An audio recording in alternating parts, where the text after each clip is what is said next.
देवबंद ने इस्लाम का परचम दुनिया में लहराया है। जुल्म सितम के दौर के अंदर हक का दीप जलाया है।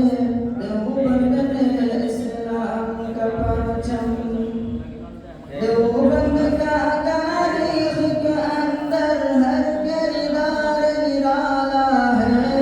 रब के कसम असलाफ का मेरे हर शमकार निराला है। रब के कसम असलाफ का मेरे हर शमकार निराला है। इस लश्कर के जो बाजों से इस लश्कर के जो बाजों से हर बातिल घबराया है। जुल्म सितम के दौर के अंदर हक का दीप जलाया है।